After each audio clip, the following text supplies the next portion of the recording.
¿O qué mujer que tiene 10 dracmas, si pierde un dracma, no enciende la lámpara y barre la casa y busca con diligencia hasta encontrarla?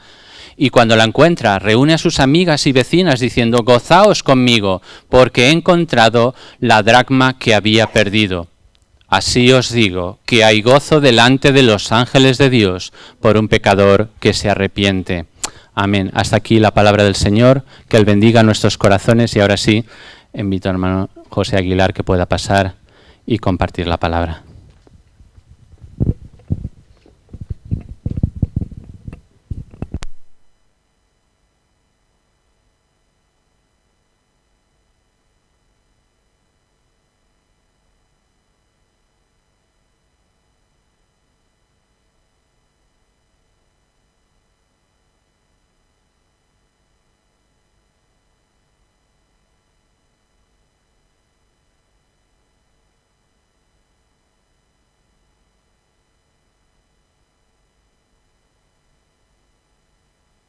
Ahora no. Ahora sí. Muy bien. Muy bien, hermanos. Otra oportunidad que el Señor nos da para abrir su palabra juntos y otra oportunidad que me da el Señor de compartir con vosotros lo que primeramente yo he recibido y espero que pueda edificaros a vosotros. Supongo que pensaréis y ahora vamos a leer una predicación más sobre la parábola del hijo pródigo. Y la respuesta sería sí, una predicación más sobre la parábola del hijo pródigo que tanto hemos escuchado. Pero espero que como me pase a mí podáis ver nuevos matices en la palabra de Dios, que os abran al corazón como a mí me han hablado previamente. Pero voy a pedir que inclinemos nuestras cabezas, vamos a orar y vamos a poner este tiempo en las manos del Señor. Padre Celestial, te damos gracias por estar otra vez aquí delante de tu palabra para escuchar lo que tienes para nosotros. Y muy especialmente te pido que selles mis labios, Señor, para que no salga nada, que no lleve la dirección de tu Espíritu Santo y sea palabra viva para todos los que estamos aquí escuchando lo que tú tienes para nosotros. Ayúdanos, Señor, a entender tu palabra y a hacer la carne en nosotros, Señor, y que nos sea de provecho, Señor, y que seamos capaces de asimilar todo aquello que tú tienes preparado para nosotros. Te lo pido todo en el nombre de Jesús. Amén. Hermanos, entonces os invito a hacer una lectura en la continuación de lo que hemos tratado aquí, en lo que se llama la conocida parábola del hijo pródigo, en Lucas 15. Y leemos a partir del versículo 11. También dijo, un hombre tenía 2 hijos. Y el menor de ellos dijo a su padre, Padre, dame la parte de los bienes que me corresponde. Y le repartió los bienes. No muchos días después, juntándolo todo, el hijo menor se fue lejos a una provincia apartada y allí desperdició sus bienes viviendo perdidamente. Cuando todo lo hubo malgastado, vino una gran hambre en aquella provincia y comenzó a faltarle. Y fue y se arremó a uno de los ciudadanos de aquella tierra, el cual le envió a la hacienda para que apacentase cerdos, y deseaba llenar su vientre de las algarrobas que comían los cerdos, pero nadie le daba. Volviendo en sí, dijo, ¿cuántos jornaleros en la casa de mi padre tienen abundancia de pan, y yo aquí perezco de hambre? Me levantaré e iré a mi padre, y le diré, Padre, he pecado contra el cielo y contra ti, ya no soy digno de ser llamado tu hijo. Hazme como uno de tus jornaleros. Y levantándose, vino a su padre, y cuando aún estaba lejos, lo vio su padre, y fue movido a misericordia. Y corrió, y se echó sobre su cuello, y le besó. El hijo le dijo, Padre, he pecado contra el cielo y contra ti, y ya no soy digno de ser llamado tu hijo. Pero el padre dijo a sus siervos, sacad el mejor vestido, y vestidle, y poned un anillo en su mano, y calzado en sus pies. Y traed el becerro gordo, y matadlo, y comamos y hagamos fiesta. Porque este mi hijo muerto era, y ha revivido. Se ha perdido, y es hallado. Y comenzaron a regocijarse. Y su hijo mayor estaba en el campo, y cuando vino, llegó cerca de la casa, oyó la música y las danzas, y llamando a uno de los criados, le preguntó que qué era aquello. Él le dijo, tu hermano ha venido, y tu padre ha hecho matar el becerro gordo, por haberle recibido bueno y sano. Entonces se enojó y no quería entrar. Salió por tanto su padre y le rogaba que entrase. Mas él, respondiendo, dijo al padre: he aquí tantos años te sirvo, no habiéndote desobedecido jamás, y nunca me has dado ni un cabrito para gozarme con mis amigos. Pero cuando viene este tu hijo, que ha consumido tus bienes con rameras, has hecho matar para él el becerro gordo. Él entonces le dijo: hijo, tú siempre estás conmigo, y todas mis cosas son tuyas. Mas era necesario hacer fiesta y regocijarnos, porque tu hijo era muerto y ha revivido, se había perdido y es hallado. Hasta aquí esta lectura, que esperamos, con la ayuda de Dios, ver aquellas cosas que tiene para nosotros. La verdad es que es muy impresionante estar aquí y ver tanta gente mirándote. Yo, a pesar de que ya no es la primera vez que me subo aquí, cada vez me impresiona más el hecho de tener que estar aquí y hablar con vosotros, intentar transmitir el mensaje. Y siempre me preocupa, no me preocupa tanto si lo haré bien o mal o mejor o peor. Lo que siempre me preocupa mucho es: ¿seré capaz de transmitir el mensaje que Dios ha puesto en mi corazón? ¿Seré capaz de intentar transmitir las palabras adecuadas para llegar a los corazones de todas las personas que aquí a lo mejor están necesitando en este momento el mensaje que Dios puso en mi corazón? Siempre esa es mi mayor aflicción y mi mayor angustia cuando tengo que preparar un mensaje, ¿no? He pedido a Francisco que leyera las dos parábolas previas que aparecen aquí, porque si os fijáis, las tres parábolas en conjunto, todas hacen referencia a cosas que se han perdido y han sido halladas. Tenemos la oveja que se ha perdido, la moneda que se ha perdido, y luego el hijo este también que parece que se ha perdido y ha sido hallado. Esta parábola tiene un nombre con el que me vais a permitir, y con todo el respeto del mundo, que a mí no me acaba de gustar o convencer. No creo que sea el más apropiado. Para mí es una parábola donde hay dos hijos perdidos y no solo uno. Siempre la hemos llamado la del hijo pródigo, pensando en aquel hijo que se marchó de la casa del padre, ¿eh? Pero después vamos a intentar ver cómo en realidad los dos hijos estaban lejos de la casa del padre, aunque no fuera físicamente. Pero sobre todo para mí, esta es la parábola del buen padre. Es la parábola que destila toda ella amor y misericordia. Es una parábola donde vemos el amor de Dios con letras mayúsculas y donde la imagen del Padre, que está representando a Dios, nos da una demostración desbordante de misericordia y de amor. Y espero que con la ayuda de Dios lo podamos ver. Fijaros en un detalle muy importante, y es que los dos personajes de la parábola del hijo pródigo son hijos del mismo padre. Son hijos los dos del mismo padre. Pero cada uno, con su vida, con sus obras, con sus hechos, con su carácter, con sus errores, con sus aciertos. Sin embargo, es una parábola donde el padre ama a los dos hijos por igual y está dispuesto a todo por la salvación de ellos. Antes de empezar con el desarrollo de los personajes, porque me gustaría ver la parábola un poquito desordenada con respecto a lo que vemos aquí, me gustaría comentaros que en los tiempos en los que se escribió la Biblia, en los tiempos de Jesús, estaba institucionalizado cómo debía ser el reparto de las herencias.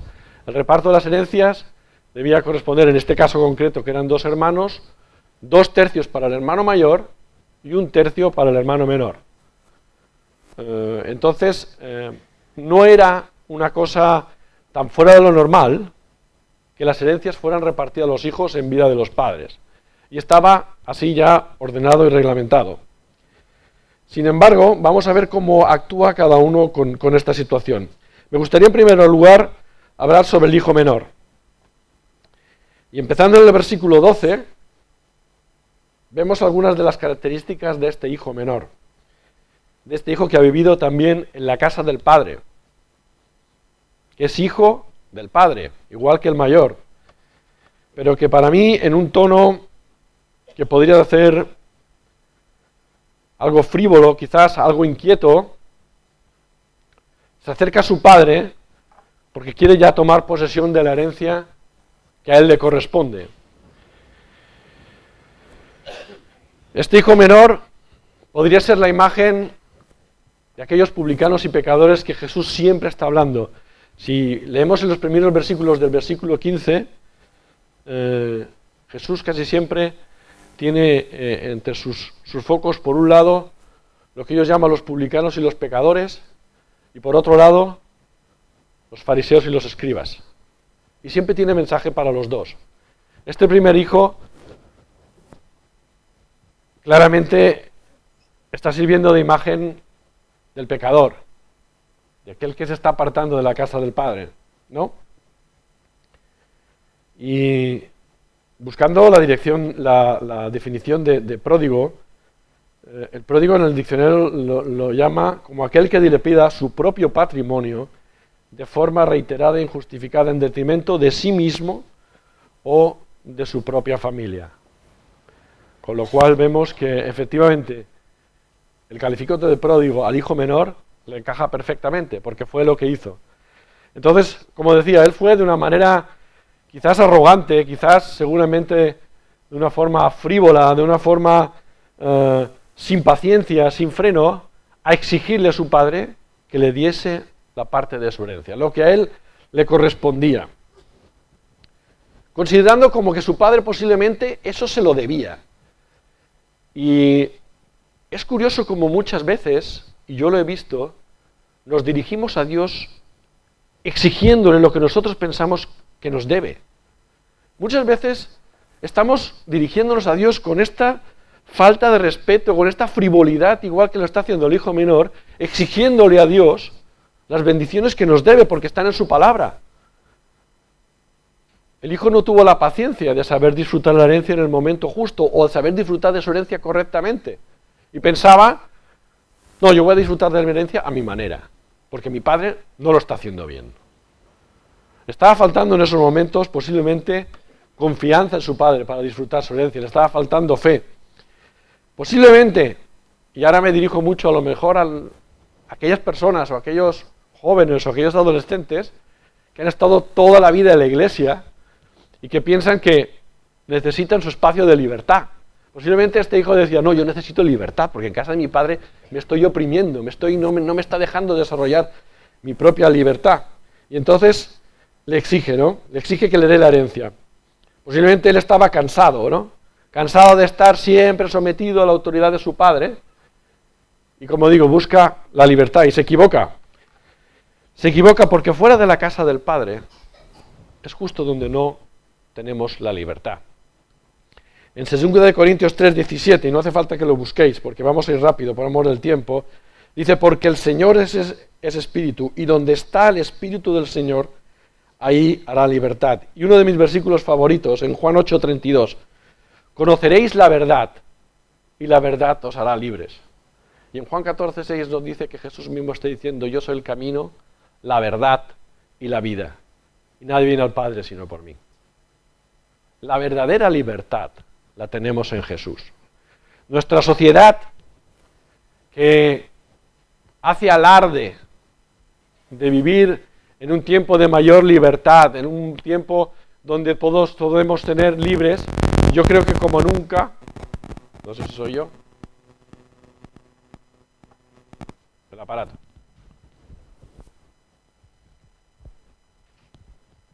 Para que no se mueva. Lo voy a poner aquí.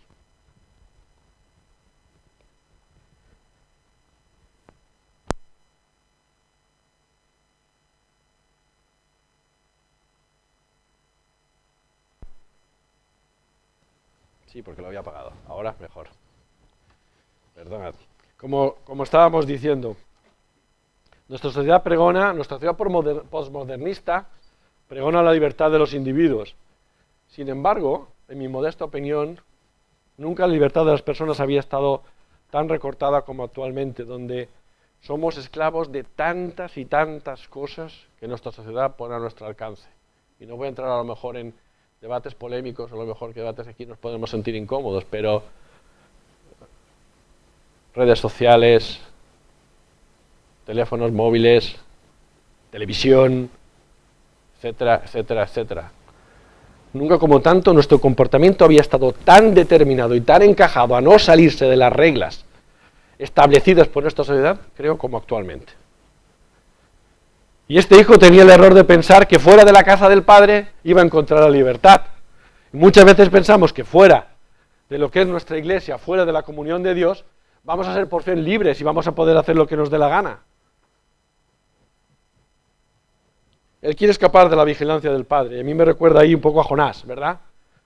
Él piensa que si se va lejos, dice que tomando su herencia, en vez de quedarse ahí, bueno, toma su herencia, va a gastar, y dice, no, me voy lejos y así podré hacer lo que me dé la gana. Me recuerda un poco a Jonás, ¿no? Que pensó, dice, bueno, si Dios me manda a Nínive, pues yo me voy a ir a Tarsis, lo más lejos que existe, el lugar opuesto a Nínive, y ahí Dios no me va a encontrar. Nada más lejos de la realidad, ¿no? La presencia de Dios nos acompaña donde quiera que vayamos. Lo lejos que nosotros pensemos que nos podamos ir, allí Él está. Y como os decía, ¿no? Al final lo que le está faltando al hijo menor es fe. Fe en que donde mejor puede estar es en la casa del Padre. Fe en saber que su Padre está cuidando siempre de él y que tiene la herencia disponible, como siempre, como luego vamos a leer al final, ¿no? Cuando hablemos un poco del Padre. Entonces, en los versículos 13-16, vemos como rápidamente dilapida la herencia, la gasta, lógicamente, hace muchas, me imagino que en aquel momento hace muchas amistades, tiene muchos posibles, y cuando tenemos muchas facilidades, normalmente mucha gente se acerca a nosotros, pero eso se agota y su estado pasa a ser de miseria más absoluta. Fijaros, muchas veces he hablado, ¿no? Vosotros ya lo sabéis, ¿no? Lo que supone cuidar cerdos para un judío. Y es que no es una cosa mal vista, no es una cosa degradante, es una cosa que la tenían totalmente prohibida, el contacto con los cerdos. Sin embargo, lo único que encuentra él es mantenerse de la comida que le sobra a los cerdos. Ni siquiera la persona que le ha mandado a apacentar los cerdos está proveyendo de sostenimiento para él. Fijaros que él lo que aspira es a comer las sobras de lo que dejen los cerdos.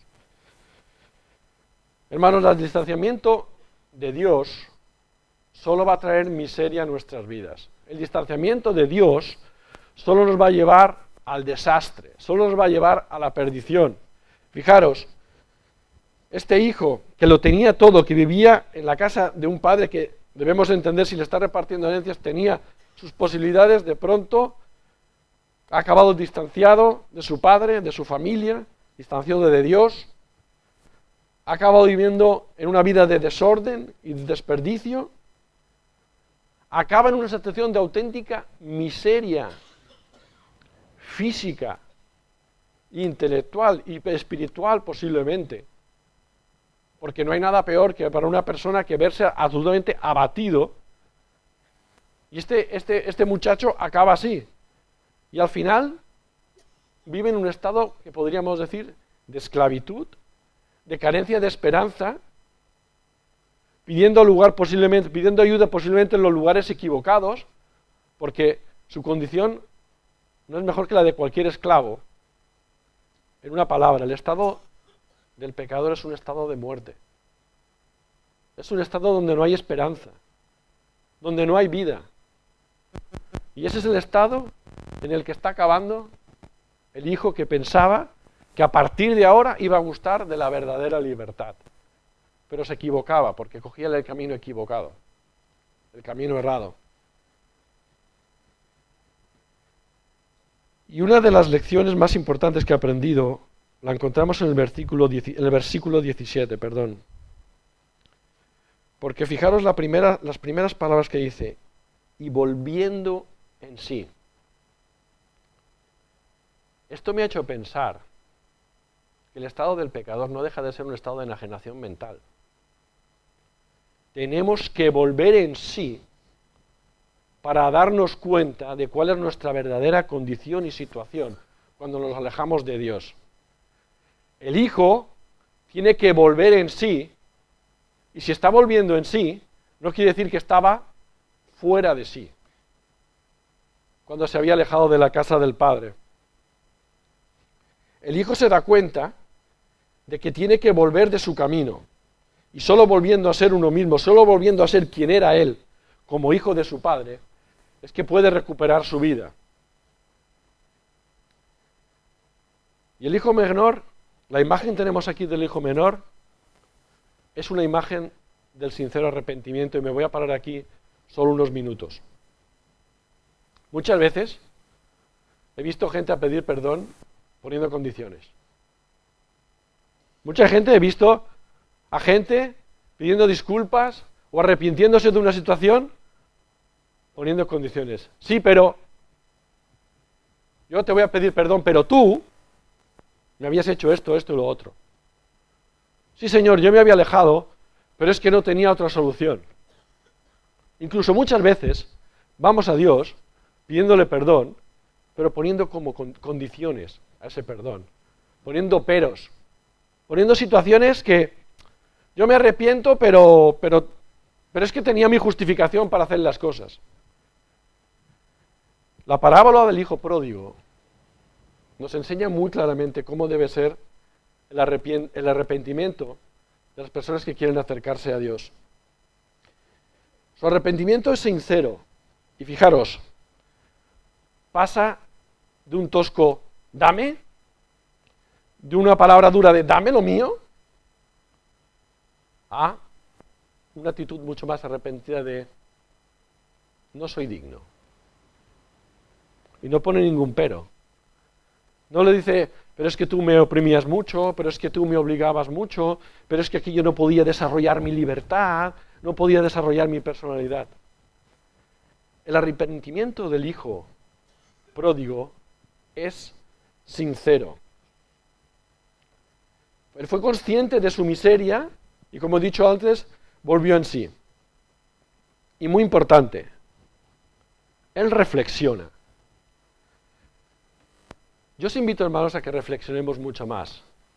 Cuando estemos en situaciones de dudas que todos pasamos, de pruebas, de situaciones difíciles que no entendemos, el hijo pródigo, el hijo menor, mejor dicho, no voy a llamar al hijo pródigo, el hijo menor, nos damos cuenta cómo empieza a reflexionar. Mira cómo estoy yo aquí, y los jornaleros en mi casa de mi padre tienen abundancia de pan, y yo estoy intentando aquí alimentarme de las sobras. Muchas veces nos falta la reflexión, porque todos los que estamos aquí, gracias a Dios, hemos oído hablar de Dios, todos hemos tenido testimonio, todos hemos vivido las bondades de Dios y las promesas de Dios. Y muchas veces lo que nos está faltando es reflexionar sobre todo eso, para darnos cuenta que, como voy a repetir mucho a lo largo de este mensaje, nunca como en la casa del Padre. Nunca como en la casa del Padre. Y buscamos en otros sitios, y buscamos en actividades, y buscamos en cosas que están fuera de nuestra iglesia, cosas que están fuera de lo que sería Dios, y no reflexionamos como que nunca nos ha ido tan bien como cuando hemos estado en perfecta comunión con Dios.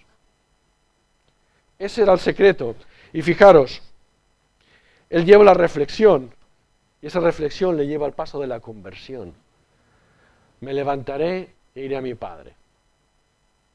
Me levantaré e iré a mi Padre.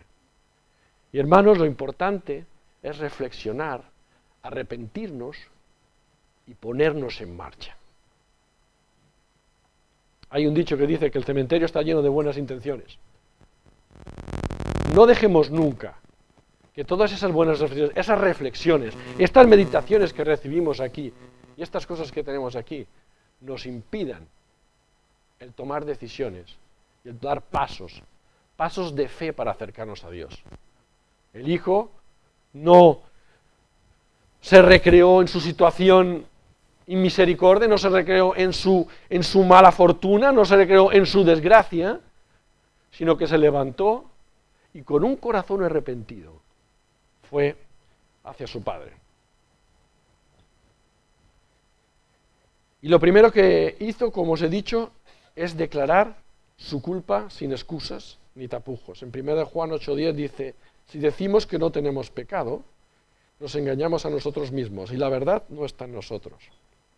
Pero si confesamos nuestros pecados, Él es fiel y justo para perdonar nuestros pecados y limpiarnos de toda maldad. Si decimos que no hemos pecado, le hacemos a Él mentiroso y su palabra no está en nosotros. Leía una cita esta semana de San Agustín, de Agustín de Hipona, que decía que cuando le ponemos excusas a Dios, nos estamos colocando contra Dios. Sin embargo, cuando confesamos y nos autoacusamos de nuestras faltas delante de Dios, nos estamos poniendo a favor de Dios.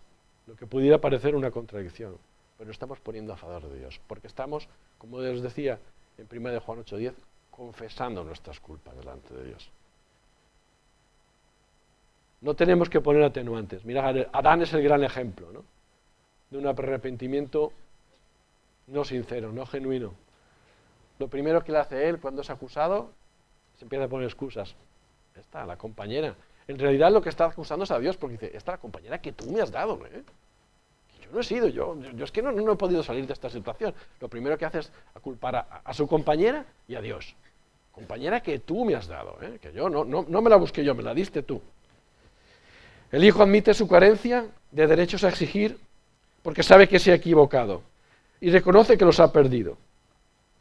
Reconoce que él ya no tiene derecho a ser hijo. Su arrepentimiento es totalmente sincero. Se da cuenta que él ha perdido lo que tenía. Ha perdido aquello que disfrutaba cuando estaba en casa de su padre. Y prepara un discurso para hacerse jornalero. Y el jornalero, en aquella época, posiblemente tenía una condición incluso inferior a la del esclavo. Porque el esclavo siempre formaba parte de la casa. Sin embargo, el jornalero podía trabajar un día, al día siguiente no trabajar nada, al día siguiente trabajar 2 días, luego estar una semana sin trabajo. Pues él dice, hazme uno de tus jornaleros, porque yo ya no soy digno. A pesar de ello, como he dicho, sabe que el mejor sitio donde él puede estar es la casa de su padre. Siempre fue su padre. Incluso cuando se había dejado a la provincia lejana, siempre había sido su padre. Y el reflexionar y el recordar la semilla que un día había en su corazón, le hace tener la capacidad de volver a la casa del Padre. Y esto es muy importante para todos nosotros que somos padres, para todos nosotros que somos familia, de los que tenemos aquí. La semilla que un día dejemos en los corazones de aquel que nos está visitando por primera vez, un día puede dar su fruto. Como dio fruto al hijo que se había apartado totalmente de la casa del Padre, pero gracias a esa semilla que estaba ahí sembrada, pudo reflexionar y pudo darse cuenta que donde mejor él estaba, que donde su vida tenía sentido, que donde su vida tenía un sí para estar, era en la casa de su Padre. Vamos a ir acelerando porque me quedan algunos puntos y no me gustaría dejarme nada en el tintero. Saltamos un poco, dejamos aquí al hijo menor volviendo a la casa del Padre y vamos al hijo mayor. Y como os he dicho antes, si el hijo menor podía representar a los pecadores, el hijo mayor representa a los escribas, a los fariseos de los tiempos de Jesús. Esa palabra iba dirigida para ellos en ese momento. En una palabra, para los religiosos del tiempo de Jesús. Y en una palabra, para los religiosos de nuestro tiempo, para la gente que estamos en la fe. Yo me he sentido muy identificado con el hijo mayor en algunas cosas de las que he visto tratando este párrafo de la Biblia. No se nos dice al final que fue del hijo mayor. Jesús en esta historia no cuenta lo que fue de él.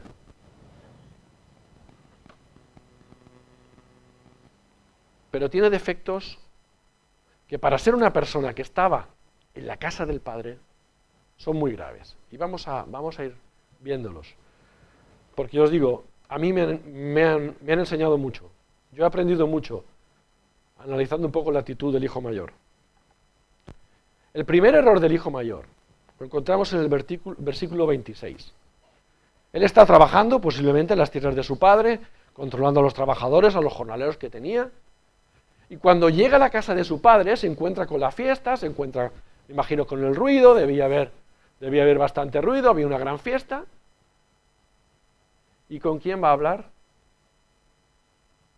No va a hablar con el padre. Tiene un problema y no se dirige al padre. Tiene un problema y él decide hablar con uno de los criados. Fue su primer error. A veces nos pasa eso.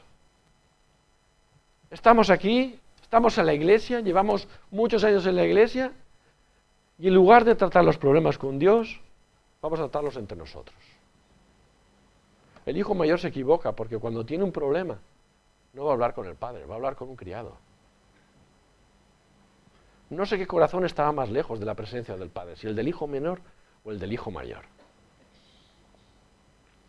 Cuando le cuenta lo que ha pasado, reacciona de una manera necia, de una manera negligente.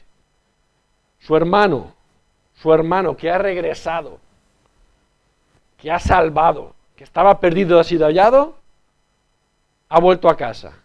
Y en lugar de alegrarse de esta buena noticia, en lugar de estar contento de que un perdido ha sido salvado, él se enfada. A veces nos pasa así. Porque imploramos a una especie de justicia humana que nosotros nos hemos inventado, de que yo que estoy aquí, que estoy haciendo las cosas bien, nunca tengo nada, y ahora este llega, que ha sido un desastre en su vida, y fijaros, ¿qué fiesta hacemos? Esa fue la actitud del hermano mayor. En realidad su corazón estaba lejos del padre, porque en lugar de alegrarse, del ver el gozo de su padre, haber recuperado a su hijo, lo único que hace es enfadarse. Lo único que hace es enojarse. Hermanos, que nosotros no caigamos en estas situaciones, que nosotros no caigamos en estos errores tan graves, de enojarnos con aquellos que vuelven a la casa del Padre. Que no caigamos en los errores de enfadarnos y señalar a aquellos que nosotros pensamos que han vivido de una manera desordenada y han vuelto. En lugar de regocijarnos, como vamos a ver luego que está haciendo el Padre. A veces lo que hacemos cuando un hermano vuelve a la iglesia, lo dejamos marcado y señalado ya de por vida. Es un error muy grande, es un error muy grande. Es una falta de misericordia y de amor de primero de básica. Nosotros debemos estar como estuvo el Padre, y luego lo vamos a ver, con los brazos preparados para recibir a todos aquellos que deciden volver. ¿Y qué hace? Se niega a entrar. Él no quiere participar de esa fiesta. Él no quiere participar en una fiesta en la casa del Padre, en la casa en la que él está viviendo. En la comunión en la que él está teniendo con el Padre, él decide que no va a participar. ¿Y qué hace? Empieza a jactarse cuando sale el Padre, lo que os he dicho antes. Yo, que he hecho todas las cosas bien. Yo, que nunca siempre te he servido y nunca me has dado nada para mí. Y fijaros, otro detalle. No le llama a mi hermano, dice ese, tu hijo. Trata con desprecio al hermano que ha vuelto. Señalándolo, ese tu hijo, no tiene nada que ver conmigo. Y no sé si os habías fijado, pero yo no me había fijado hasta que he estado estudiando este texto. El primero que hace mención a que ha estado gastando su dinero con rameras, con prostitutas, es el hijo mayor. Antes no ha dicho nada de todo eso. La mente del hermano mayor estaba mucho más lejos de la presencia de su padre de lo que él pensaba incluso. Su mente posiblemente era mucho más sucia que la de su hermano menor. Pero pensaba que por hacerlo a lo mejor en secreto, posiblemente él había tenido sus fiestas con sus amigos, pero en secreto, intentando mantener las apariencias con su padre. Fijaros, él es el que habla del tipo de pecado que ha cometido su hermano. En ningún momento se ha mencionado aquí, en los textos anteriores. Se ha dicho simplemente que vivió perdidamente. Pero el hermano mayor que estaba en la casa del padre le acusa y le señala con el dedo. Y le dice todos los fallos que ha tenido. Muchas veces es esto. Y la envidia le estaba corroyendo. La envidia de ver el gozo del padre lo estaba corroyendo. Que nunca nos pase esto, hermanos. Que nunca nos pase que la envidia de ver cómo gente ha pasado de muerte a vida, y eso es motivo de gozo, nos arruine nuestra propia vida y nuestra propia felicidad. Porque entonces tenemos que analizar exactamente qué tan cerca estamos nosotros de la casa del Padre. Qué tan cerca estamos nosotros de la presencia de nuestro Dios. Y qué tan bien hemos entendido el mensaje del amor de Dios. Porque si no somos capaces de gozarnos con aquel que vuelve a la casa, quizás tenemos que reflexionar mucho en nuestros corazones. Y por último, para acabar, como os digo, para mí, esta sobre todo es la parábola del buen padre. Esta es la parábola del padre que derrocha, desparrama y desborda amor por todos lados. Mirad, lo primero que hace, como es un padre que efectivamente sabe y entiende perfectamente el concepto de libertad, no cuestiona. Le da la herencia, y le da la herencia a los dos. Aunque uno es el que se marcha, dice que les repartió los bienes a los dos. Uno tomó un camino, el otro tomó otro camino. Es un padre que derrocha libertad y dice, deja escoger libremente a sus hijos. Si vemos en el versículo 20, cuando el hijo menor decide volver, dice que cuando estaba lejos, el padre ya lo estaba viendo. Yo me estoy imaginando esa figura y veo un padre que posiblemente se levantaba lo primero por las mañanas, ordenaba los trabajos de la casa, tú te vas a ir aquí, tú vas a hacer esto, tú vas a hacer lo otro, y posiblemente lo siguiente primero es salir a ver si por una casualidad su hijo estaba volviendo. Ese es nuestro Padre, siempre preparado para recibirnos y siempre pendiente de si estamos volviendo a la casa. El Padre estaba así. Y dice que ya a lo lejos, no se sorprendió de encontrarse de pronto en la puerta de la casa, ya a lo lejos salió. Y para mí, una de las escenas más entrañables, ¿no?, la que tenemos aquí. Porque vemos, como os he dicho, vemos una demostración de misericordia plena, ¿no? Una demostración de, como yo digo, desparrame de misericordia y de amor del Padre. Porque lo primero que tuvo son unos ojos de misericordia. Porque luego dice que se conmovió dentro de sí, en sus entrañas se conmovió y tuvo unas entrañas de misericordia para ir a recibir a su hijo. Y entonces corrió a buscarle, no esperó en casa que llegara, salió corriendo a buscarle, lo abraza y lo besa. Y fijaros, el padre se da cuenta de que su arrepentimiento es sincero. Y el hijo, hemos visto en los versículos previos, se había preparado todo un discurso. Y todo un discurso, como he dicho, que había reflexionado, porque él se había dado cuenta de su error, y prepara un discurso. Pero si leéis cuando habla el hijo, en el versículo 21-22, el padre no lo deja acabar. El padre no le deja acabar y ya lo ha perdonado. El padre siempre está con los brazos abiertos, esperando ese arrepentimiento sincero de corazón, sin excusas, admitiendo nuestros errores, sin peros, sin derivaciones de la culpa. No, el padre está con los brazos abiertos.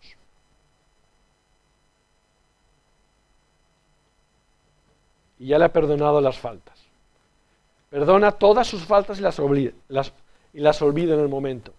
Y no solo eso, sino que restituye la condición de su hijo.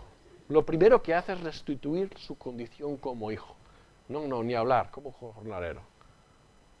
Lo viste y le devuelve su dignidad, pero le da un anillo y un calzado, con lo que le devuelve su estatus. Le devuelve su estatus de hijo de la casa. Hermano, yo estoy acabando. Dios está esperando que nosotros demos el paso del arrepentimiento. Dios está esperando siempre a sus hijos. El padre, hemos leído, era hijo de los dos. Uno toma un camino, el otro toma otro, y posiblemente ninguno de los dos está acertado. El único que siempre está ahí con los brazos abiertos es el padre que está esperando a que sus hijos vuelvan su corazón hacia él. Ya os he dicho, no sabemos lo que pasa con el hermano mayor, no se detalla. Sabemos lo que sucede con el hermano menor, cómo vuelve en sí de donde estaba. Estaba en un estado de enajenación, estaba fuera de sí. Y el hijo menor vuelve en sí. Y el padre lo recibe. Y figuraros, y imaginaros, un ruidito por ahí. Imaginaros, el padre, como os he decir, vuelve a hacer una demostración de amor y sale a hablar también con el hijo mayor. Después de haber recibido al hijo menor, él sale a recibirle. Intenta cambiar la tosquedad, el enfado del hermano mayor, perdón. Porque él pasa de haber recibido tu hijo, el padre cuando le contesta que le dicen, pero mira, tu hermano ha pasado de muerte a vida. Y por eso es momento de regocijarnos. Por eso es momento de hacer fiesta. Y la iglesia tiene que hacer fiesta cada vez que un pecador se arrepiente. Los de fuera y los de dentro. Tenemos que hacer fiesta y regocijarnos. Y ser capaces de olvidar. Si no hay un arrepentimiento sincero de aquellos que están volviendo, ser capaces de hacer borrón y cuenta nueva. Porque el Padre lo hace. ¿Quién somos nosotros para no hacerlo? ¿Quién somos nosotros para no hacerlo? El amor de Dios está por encima de todas las cosas y supera todas las faltas que nosotros podamos cometer. Si somos capaces de acercarnos a Él de una manera arrepentida y de una manera humilde. Fijaros, el hijo pródigo, como os decía al principio, está detrás de otras dos parábolas que hayan de hallar lo perdido. La moneda perdida y la oveja perdida. Vemos ahí ejemplos como Dios inclusive toma la iniciativa. Dios no solo está dispuesto, esperando que nosotros volvamos, sino que incluso va a buscar a las ovejas, como hacía el buen pastor. Y se goza, como mira la mujer que había recuperado la moneda. No desperdiciemos el tiempo cuando todavía hay lugar para arrepentimiento. Hermanos menores, volved a la casa, porque nunca como la casa del Padre. Y hermanos mayores, no desperdiciéis el gozo de la fiesta, de la salvación que Dios ha provisto para nosotros. Hermanos, que el Señor os bendiga y espero que esta palabra también sirva para vuestros corazones.